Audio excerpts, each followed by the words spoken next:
ஆம், இனி ஆங்கில பத்திரிகைகளை பார்ப்போம். ஆங்கில பத்திரிகைகளில் முதலில் டெய்லி மிரர் பத்திரிகையின் பிரதான தலைப்புச் செய்தி ஒரு பிரத்யேகமான செய்தி தொகுப்பாக இங்கே எழுதப்பட்டிருக்கின்றது.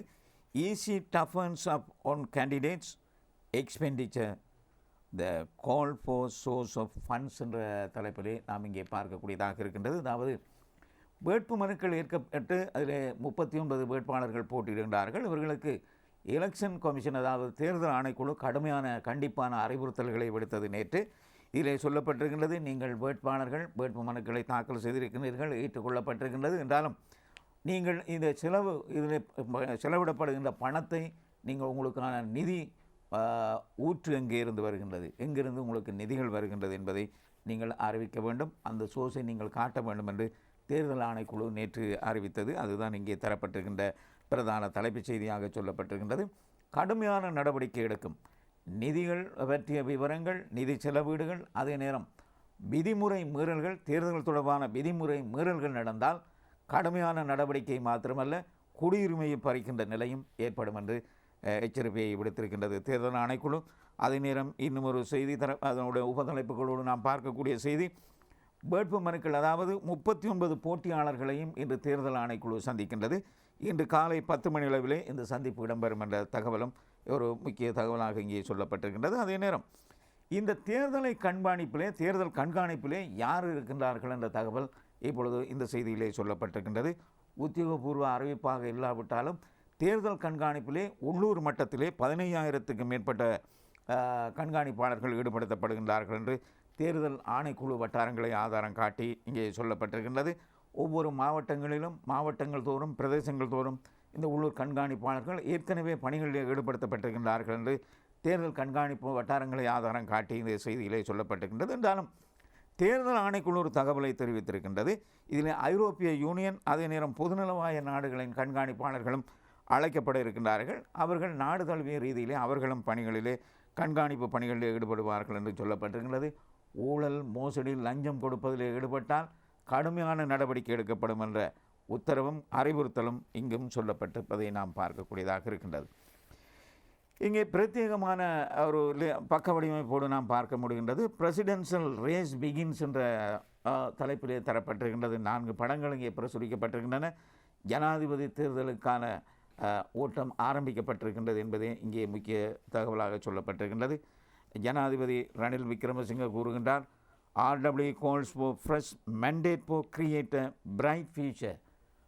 ஒளிமயமான எதிர்காலத்தை உருவாக்குவதற்காக மீண்டும் எனக்கு ஆணைதாருங்கள் என்று ஜனாதிபதி நேற்று வேட்பாளர்கள், அதாவது ஆதரவாளர்கள் மத்தியிலே தெரிவித்த போது படத்தோடு இந்த செய்தி தரப்பட்டிருக்கின்றது. அதே நேரம் சஜித் பிரேமதாச தனது ஆதரவாளர்கள் மத்தியிலே கூறுகின்றார், Sajith pledges to bring era of common masses. மக்களுக்கான ஆணை, அதாவது மக்கள் ஆணையினையே இந்த அரசாங்கம் நடைபெற இருக்கின்றது, அந்த ஆணையங்களை தாருங்கள் என்று சஜித் பிரேமதாச கேட்கின்றார் என்பது இங்கே இன்னும் ஒரு செய்தியும் படமாக தரப்பட்டிருக்கின்றது. அன்ருகுமார திசாநாயக்கவும் நேற்று தன் வேட்புமனுக்கள் தாக்கல் செய்ததன் பின்பு அங்கு ஆதரவாளர் மத்தியிலே உரையாற்றினார். only NPP can make the change people want. அன்ருகுமார என்று தரப்பட்டிருக்கின்றது. மக்கள் எதிர்பார்க்கும் மாற்றத்தை எங்களால் மாத்திரமே, அதாவது தேசிய மக்கள் சக்தியினால் மாத்திரமே தர முடியும் என்று அன்ருகுமார திசாநாயக்க தெரிவித்திருக்கின்றார். அதே நேரம் நாமல் ராஜபக்சவும் தனது கருத்தை அதில் ஆதரவாளர் மத்தியிலே தெரிவித்திருக்கின்றார். Namal pledges to build a future for the youth என்று தரப்பட்டிருக்கின்றது. அதாவது இளைஞர்களுக்கான எதிர்காலத்தை உருவாக்க தனக்கு ஆதரவு தாருங்கள் என்று வேட்பாளர் நாமல் ராஜபக்சவும் வேண்டுகோள் கொடுத்திருக்கின்றார். அது படங்களோடு இங்கே நாம் பார்க்கக்கூடியதாக இருக்கின்றது.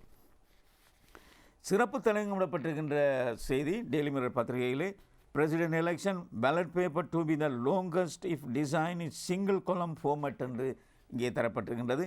சிங்கிள் காலம் ஃபார்மேட் என்பது ஒரே பத்தி தொடர்பான ஒரு உயரமாக இருக்கின்றது. ஒரே பத்தியாக ஒரே நீளத்திலே அச்சிடப்படமாக இருந்தால் வாக்குச்சீட்டின் நீளம் மிகவும் கிட்டத்தட்ட 27 இன்ச்சுகளாக 27 அங்குலமாக இருக்கும் என்று சொல்லப்பட்டிருக்கின்றது. அதாவது 27 அங்குலம் என்பது 2.5 அடி, கிட்டத்தட்ட 2.25 அடி வரும் என்று இங்கே கணிப்பிடப்பட்டிருக்கின்றது. 2 கொலம்களாக 2 பத்திகளாக வாக்குச்சீட்டு அச்சிடப்படமாக இருந்தால் அது கிட்டத்தட்ட 2.5 அடி நீளமாக இருக்கும், 2.5 25 இன்ச்சாக இருக்கும் என்று சொல்லப்பட்டிருக்கின்ற செய்தி தான் இங்கே தரப்பட்டிருக்கின்றது. என்றாலும் வேட்பாளர்கள் தொகை அதிகரித்ததனால் இந்த சங்கடமான நிலை இருப்பதாக தேர்தல் ஆணைக்குழு தெரிவித்திருக்கின்ற செய்தி இங்கே முக்கிய செய்தியாக தரப்பட்டிருக்கின்றது. தி ஐலண்ட் பத்திரிகையை பார்த்தால் ஐலண்ட் பத்திரிகையின் பிரதான தலைப்புச் செய்தியும் தேர்தல் ஆணைக்குழு தெரிவித்த கருத்து தான் இங்கே பிரதான தலைப்புச் செய்தி. EC chief warns candidates violation of election laws could cost them even their civic rights என்று இங்கே தரப்பட்டிருக்கின்றது. அதாவது தேர்தல் விதிமுறைகளை மீறினால் வேட்பாளர்களின் குடியுரிமை பறிக்கக்கூடிய வாய்ப்பும் இருக்கின்றது என்று தேர்தல் ஆணைக்குழுவினுடைய தவிசாளர் ரத்நாயக்க நேற்று ஒரு அறிவுறுத்தலை கண்டிப்பான அறிவுறுத்தலை விடுத்தார் என்று இந்த பிரதான தலைப்புச் செய்தியிலே சொல்லப்பட்டிருக்கின்றது. ஏற்கனவே பார்த்த தகவல் தான் இணைய தகவலாக இருக்கின்றது. சிறப்பு தலையிடப்பட்டிருக்கின்ற செய்தி, birth decline by 20%, death increase by 30% in Sri Lanka என்ற தலைப்பிலே தரப்பட்டிருக்கின்றது. பேராசிரியர் இந்திரலால் சில்வா தலைமையிலான குழு நேற்று ஒரு அறிவிப்பை விடுத்திருக்கின்றது. இலங்கையிலே பிறப்பு வீதம் 20 வீதத்தினால் குறைந்திருக்கின்ற அதே நேரம் மரண வீதம் 30 வீதத்தினால் அதிகரித்திருக்கின்றது என்ற தகவலை அவர் தெரிவித்திருக்கின்றார். நேற்று அந்த குழு மருத்துவ நிபுணர் குழு செய்தியாளர்களை சந்தித்து அறிவித்த பின் எடுக்கப்பட்ட படம் இங்கே பிரதான படமாகவும் முக்கிய செய்தியாகவும் நாம் பார்க்கக்கூடியதாக இருக்கின்றது. இந்த பிரதான படம் இங்கே பார்க்கக்கூடியதாக இருக்கின்றது. ஒரு வித்தியாசமான கோணத்தில் எடுக்கப்பட்ட ஒரு படம். நேற்று வேட்புமனுக்கள் தாக்கல் செய்யப்பட்ட போது ரணில் விக்ரமசிங்கே அவருடைய வேட்புமனுவை தாக்கல் செய்துவிட்டு அங்கே பார்த்து கொண்டிருக்கின்ற காட்சியும் அதற்கு பின்னால் அதாவது அதிகாரிகளுக்கு பின்னால் எதிர்க்கட்சி தலைவர் சஜித் பிரேமதாச தனது வேட்புமனுவை தாக்கல் செய்து அவர்களோடு உரையாடுகின்ற காட்சி இன்னும் ஒரு படமாக ஒரே படமாக பிரசுரிக்கப்பட்டிருப்பதை பார்க்கக்கூடியதாக இருக்கின்றது. இந்திய பிரதமர் நரேந்திர மோடியின் படத்தோடு ஒரு செய்தி, preparation underway to host 2036 Olympics in India, Modi confirm என்று தரப்பட்டிருக்கின்றது. 2036 இந்தியாவிலே ஒலிம்பிக் போட்டிகளை நடத்துவதற்கு இந்தியா தீர்மானித்திருக்கின்றது. அதில் எந்த விதமான மாற்றமும் இல்லை என்று நரேந்திர மோடி நேற்று சுதந்திர தின உரையின் போது தெரிவித்திருக்கின்றார் என்று இங்கே சொல்லப்பட்டிருக்கின்றது. பிரத்யேகமான ஒரு செய்தி, WHO declares global health emergency over mpox out break என்று இங்கே சொல்லப்பட்டிருக்கின்றது. எம்பாக்ஸ் என்பது மங்கி பாக்ஸ், இந்த குரங்கு அம்மை தொடர்பான நோய் பரவி வருகின்றது. இதில் குறிப்பாக ஆப்பிரிக்க நாடுகளிலே குறிப்பாக பரவி வருவதாக மீண்டும் ஒரு எச்சரிக்கை விடுக்கப்பட்டிருக்கின்றது. உலக சுகாதார ஸ்தாபனம் கொங்கோ நாட்டிலே கிட்டத்தட்ட 14,000 பேர் இதனால் பாதிக்கப்பட்டிருக்கின்றார்கள், 524 பேர் உயிரிழந்திருக்கின்றார்கள் என்று உலக சுகாதார ஸ்தாபனம் எச்சரிக்கை விடுத்திருக்கின்றது. ஆகவே உலக நாடுகளில் இதை பரவாவிட்டாலும் ஏனைய நாடுகளும் இதனை முன்னுதாரணமாக கொண்டு எச்சரிக்கையோடு இருக்க வேண்டும் என்று WHO உலக சுகாதார ஸ்தாபனம் விடுத்திருக்கின்ற அறிவுறுத்தல் இங்கே முக்கிய செய்தியாக தரப்பட்டிருக்கின்றது. டெய்லி நியூஸ் பத்திரிகையை பார்ப்போம். டெய்லி நியூஸ் பத்திரிகையின் பிரதான தலைப்புச் செய்தியும் 39 கேண்டிடேட்ஸ் ஃபார் பிரசிடென்ட் என்ற தலைப்பில் அது முக்கிய செய்தியாக தரப்பட்டிருக்கின்றது. ஜனாதிபதி ஆதரவாளர் மத்தியிலே ஆற்றிய உரை படத்தோடு இங்கே பிரசுரிக்கப்பட்டிருக்கின்றது. இவைகளை விட பிரதமரின் படத்தோடு ஒரு செய்தி தரப்பட்டிருக்கின்றது. Alliance led by PM Dinesh form today என்ற தலைப்பிலே ஒரு செய்தி தரப்பட்டிருக்கின்றது. பிரதமர் தினேஷ் குணவர்தன ஒரு அறிவிப்பு விடுத்திருக்கின்றார். அதாவது இன்று பிரதமர் தலைமையிலே ஒரு விசேட கூட்டணி ஒன்று உருவாக்கப்படுகின்றது, அரசியல் கூட்டணி. இந்த அரசியல் கூட்டணியிலே ஏற்கனவே ஐக்கிய மக்கள் அதாவது பொதுஜன பெரமுனையில் இருந்து வந்தவர்கள் உட்பட இணையவர்களையும் சேர்த்து ஜனாதிபதிக்கு ஆதரவு அளிப்பதற்கான ஒரு அணியாக திரட்டப்பட இருப்பதாக சொல்லப்பட்டிருக்கின்றது. இதனுடைய செயலாளர் நாயகமாக டாக்டர் ரமேஷ் பத்ரன், அதாவது அமைச்சர் ரமேஷ் பத்ரன் இருப்பார் என்று அறிவிக்கப்பட்டிருக்கின்ற செய்தி முக்கிய செய்தியாக தரப்பட்டிருக்கின்றது. பிரசிடென்ட் பெஸ்ட் ரலி இன் அனுராதபுர திஸ் சாட்டர்டே என்ற தரப்பில் தரப்பட்டிருக்கின்றது. அதாவது சுயேட்சை வேட்பாளராக போட்டியிடுகின்ற ஜனாதிபதி ரணில் விக்ரமசிங்கே தனது முதலாவது தேர்தல் பிரச்சார கூட்டத்தை அனுராதபுரத்திலிருந்து ஆரம்பிக்கின்றார். இதுவும் சனிக்கிழமை ஆரம்பிக்கப்படும் என்று இந்த செய்தியை நாம் பார்க்கக்கூடியதாக இருக்கின்றது. இதில்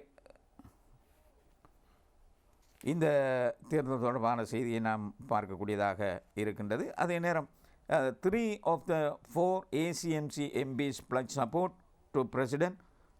Badiuddin has a narrow political agenda.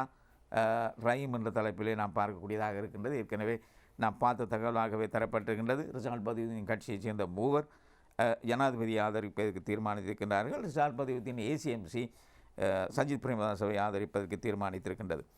SJPMP Velukumar to support president என்று வேலுகுமார் பாராளுமன்ற உறுப்பினர் வேலுகுமாரின் படத்தோடு தரப்பட்டிருக்கின்றது. வேட்புமனு தாக்கல் செய்வதற்கு முன்பு தனது ஆதரவை ஜனாதிபதிக்கு தெரிவித்திருக்கின்றார். அவர் நேற்று அவரை சந்தித்து தனது ஆதரவை பெற்றுக்கொண்டார் என்று இங்கே சொல்லப்பட்டிருக்கின்றது.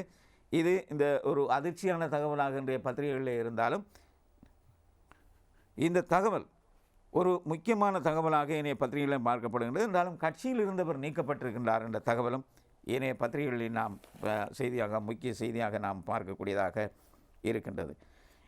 இன்னுமொரு செய்தியை நாம் பார்க்கக்கூடியதாக இருக்கின்றது. MP Nimal Piyatissa from Bimal NFP support president என்ற தலைப்பிலே நாம் பார்க்கக்கூடியதாக இருக்கின்றது. அதாவது நிமால் பியதிச நுவரெலியா மாவட்ட பாராளுமன்ற உறுப்பினர், ஒரு பிமல் வீரவன்சவின் கட்சியின் பிரதிநிதியாக இருந்தவர். என்றாலும் அவர் ஜனாதிபதியை ஆதரிப்பதற்கு தீர்மானித்திருக்கின்றார் என்பது இங்கே முக்கிய செய்தியாக நாம் பார்க்கக்கூடியதாக இருக்கின்றது. சிங்கள பத்திரிகைகளை இருக்கின்ற நேரத்துக்குள் பார்க்கக்கூடியதாக இருக்கின்றது. அதிலே பார்க்கக்கூடிய செய்தியாக இருப்பது லங்காதீபம். முதலாவது லங்காதீப பத்திரிகையின் பிரத்யேகமான ஒரு செய்தியாக அத்தனக்கல்லை புட்டுவேதியில் மெக்கோ நவத்வை என்ற தலைப்பிலே நாம் பார்க்கக்கூடியதாக இருக்கின்றது. அதாவது அத்தனக்கல்லையிலே தேர்தல் பிரசார கடமைகளிலே, அதாவது தேர்தல் பணியில் ஈடுபட்டிருந்த ஒரு குழு ஒன்று அத்தனக்கல்ல பிரதேசிய லேக்கம் காரியாலய, அதாவது அந்த பிரதேசத்துக்கு உட்பட்ட பகுதியிலே கதிரைகளை பங்கிடுவதற்கு, அதாவது ஆதரவாளர்களை திரட்டி அவர்களே கதிரைகளை பங்கிடுவதற்கு முயற்சித்த போது தேர்தல் ஆணைக்குழு அதனை தலையிட்டு நிறுத்தி இருக்கின்றது என்பது படங்களோடு நாம் இந்த செய்தியை பார்க்கக்கூடியதாக இருக்கின்றது. கட்டங்கட்டப்பட்ட ஒரு செய்தி நாம் லங்காதீப பத்திரிகையில் மாத்திரம் பார்க்கக்கூடிய செய்தியாக இருக்கின்றது. மாத்தளையிலே நடந்திருக்கின்ற ஒரு சம்பவம். பாசலை அத்தரவர சித்திய வசன் கலை விதுகள் பதினிய அத்தடங்குவட்ட என்ற தலைப்பில் நாம் பார்க்கக்கூடியதாக இருக்கின்றது. அதாவது மாத்தளையிலே பாடசாலை ஓய்வறை ஒன்றிலே ஒரு மாணவி ஒருவர் பாலியல் துஷ்பிரயோகம் செய்யப்பட்டது தொடர்பாக இந்த சம்பவம் இடம்பெற்றிருக்கின்றது. அதாவது கைது செய்யப்பட்டிருக்கின்றார். அதாவது இந்த சம்பவத்தை மூடி மறைத்தார் என்ற குற்றச்சாட்டின் பேரில் இந்த பாடசாலையினுடைய பிரதி அதிபர் கைது செய்யப்பட்டிருக்கின்றார் என்பதே இங்கே முக்கிய செய்தியாக நாம் பார்க்கக்கூடியதாக இருக்கின்றது. இதனுடைய ஒரு ஆசிரியரே இந்த தவறை செய்திருக்கின்றார். அது மூடி மறைக்கப்பட்டதினாலேயே இந்த தண்டனை வழங்கப்பட்டிருக்கின்றது என்பது முக்கிய செய்தியாக நாம் பார்க்கக்கூடியதாக இருக்கின்றது.